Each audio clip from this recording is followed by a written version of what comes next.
Yo guys, what's up? It's Ikuti Square. Welcome back to another video. Today we are going to be doing the Bengals mock draft here. Bengals have a lot of opportunity after 4 quarterbacks. If you have not watched my previous videos, have gone off the board. I will not tell you the order, but I will tell you that 4 quarterbacks went off, of course. So let's get right into the mock draft.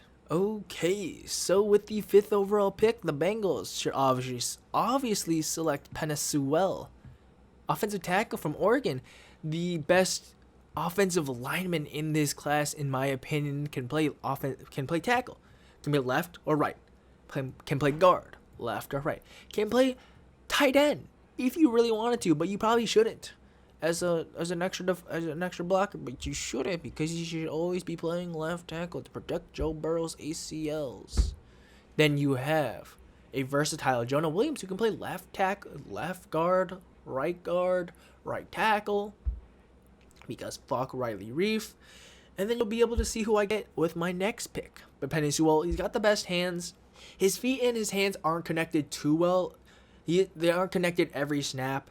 Sometimes he just uses his arms. Sometimes he just loses track of his feet. But again, he's the best damn offensive lineman for a reason. He's got that nasty shoot to him. He's got that push. He's got that ability to read a defender really well and be able to put counter punches, be able to have his high hand and his low hand, whatever he does. You just have to take him. There's no other reason why you shouldn't take him over a wide receiver, because a wide receiver can't protect Joe Burrow's ACLs like an offensive lineman can. Yes, they're going to give up pressures, but consistently from Penei Sewell, probably not, unless he just completely shits the bed against someone. And I haven't seen him totally be dominated by an edge rusher yet. We'll head on to the second round pick here with 38. It is the left guard that should be here, Wyatt Davis, guard from Ohio State. Building, again, this offensive line. You put Jonah Williams at right tackle, where I think it's his preferred position here. Either right guard or right tackle. Should be tackle, because he wasn't terrible at offensive tackle when he did play at left. But Davis, he's a mauler. He's a guy that's going to move some people off the line of scrimmage, especially on the defensive side.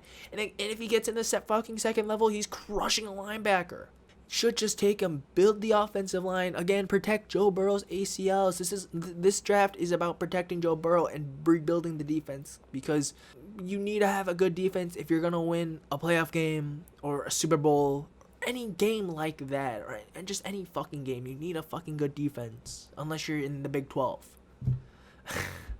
But we'll head on to pick number 69, giggity. But we're going to take Levi Ozurski. Levi is his name. He's a defensive tackle from Washington. I think that obviously you have DJ Reader now. You have Larry Ogunjobi. But now you have Levi, who can play a play a 1 technique, play a 3 technique. I think he's more valuable at a 3 tech. If Ogunjobi doesn't work out, you have Levi here. You got a really good developmental guy who's probably going to get some good early down snaps. Maybe a little bit later, maybe move him more to a 3rd down pass rush, take DJ Reader off. But then you have Hubbard, you have Hendricks, and then not really anything there left on the defensive line. They're just bringing in some talent, some good talent. We'll talk about edge rusher a little bit later. Hint. So let's head on to pick 112 here with the Bengals. They'll be selecting Seth Williams, wide receiver here from Auburn. He's got some good separation. He's got some excellent hands to him. He's a deep threat that they kind of need a little bit, and a bigger body, height, weight, speed guy. Tyler Boyd, and then you also have T. Higgins, who had a great rookie year until he got injured.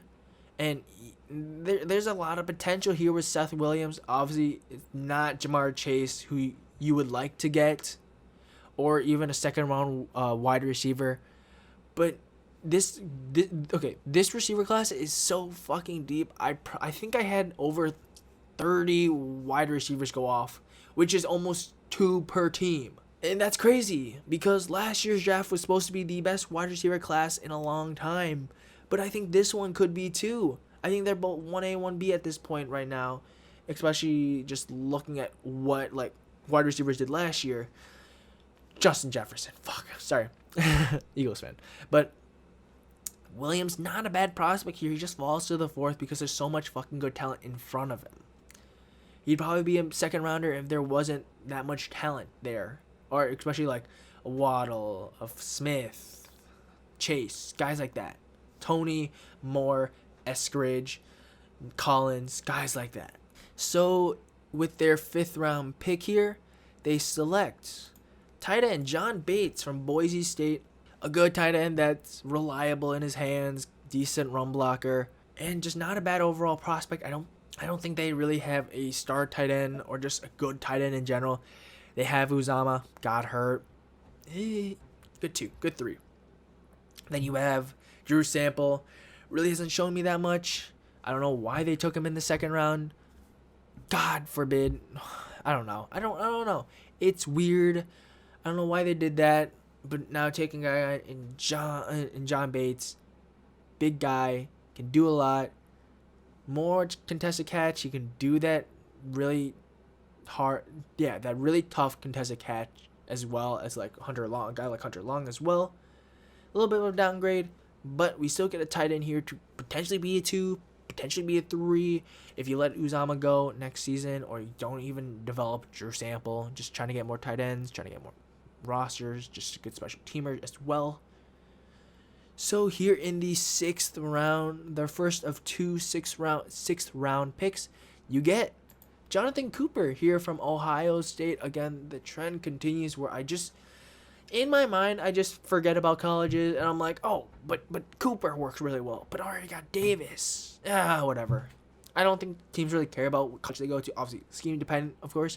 But Cooper, he's a developmental edge rusher that's got a lot of good tick to him. He's learned from some of the best young edge rushers in the game, in both Bosa brothers, Chase Young, and some other good guys like that as well. I think that obviously he's not the top tier talent. He's not the top tier athletic guy compared to some of those other guys I've mentioned before. But he's got a lot of good tick to him. He's got a lot of good grit and ability to him. And obviously you need like a 3rd pass rusher because you don't have Lawson, you don't have Dunbar anymore. It's just trying to retool some of these guys, and even if he doesn't become a starter, he's a great depth guy who can get you 4 or 5 sacks a year.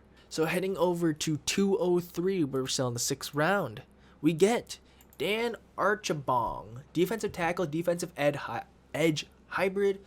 Temple runs a 3-4, I'm pretty sure, so maybe play him at a 3 technique, a 5 technique, something like that.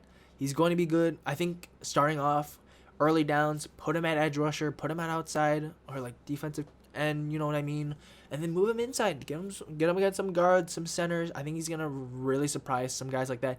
He's got some decent speed to him. He's got some good hands, but really a developmental prospect to really put everything together. He has good hands on from one snap count, and then he just loses it the other.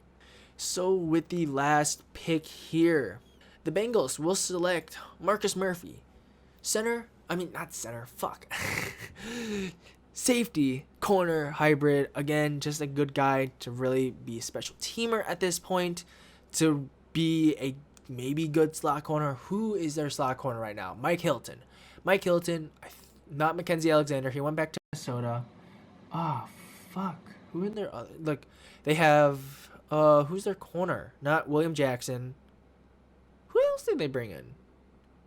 They brought in a big name. Oh, not Shaquille Griffin. Some big corner. I forget. Murphy's just a developmental guy who can maybe play slot, maybe play a little bit outside, but he's a scrappy corner, a good, willing tackler, but probably just a special teamer for his career. Okay, guys, that has been the mock draft. Bengals really just trying to protect Joe Burrow, trying to get some defensive talent as well. I hope you guys enjoyed that mock draft. If you like it, like the video right now.